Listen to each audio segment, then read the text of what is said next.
prevalence, cutting the rate from 23% a decade ago to 10.6%. According to the National Syndemic Diseases Control Council, NSDCC, despite this milestone, the country remains among the highest in the nation for HIV prevalence.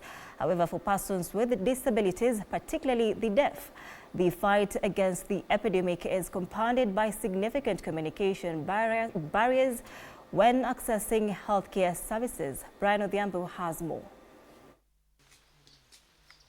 In the quiet village of Karading in Dewa sub-county, we find Charles Ligala, a man whose resilience marks a life scarred by hardship. Born deaf and living with HIV, Ligala's story is one of relentless trials. His journey into darkness began when his second wife allegedly infected him with the virus. A betrayal, he says, nearly shattered his hope. When the truth surfaced, she abandoned him, leaving him to grapple with both the disease and its stigma.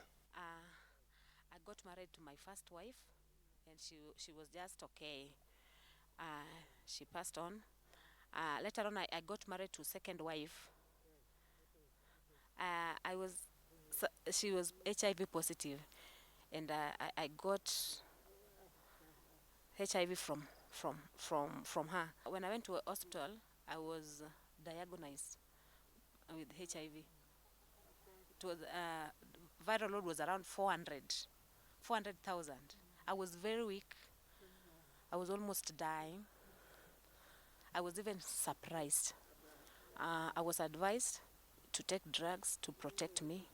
Today, Ligala has rebuilt a semblance of family with his supportive partner, Caroline Aching, and their two HIV-negative children. Yet the fight for survival continues.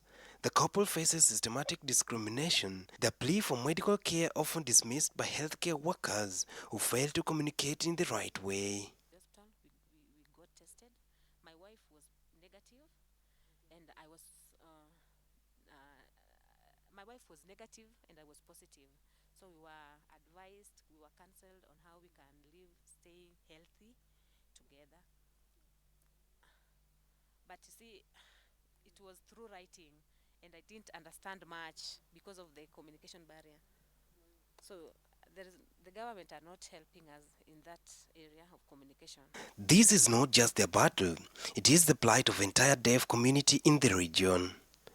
Kennedy Oyo, chairperson of the Tunaenda Deaf Empowerment CBO, calls it a healthcare crisis, a silent epidemic affecting countless lives. The top challenge is about communication barrier.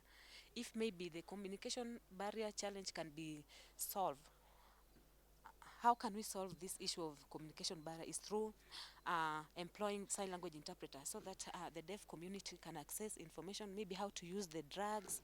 Stephen Oyugi, working with the National Syndemic Disease Control Council, acknowledges the urgent need for action. Initiatives to bridge this gap are taking shape, but for many like Ligala, change cannot come soon enough. We've enhanced our public education and sensitization targeting the deaf among other population groups because we realize that without proper education, our efforts targeting this particular group will go into waste. Despite everything, Ligala's determination remains unbroken. His story is a stark reminder: until healthcare systems truly include everyone, the most vulnerable will continue to suffer in silence.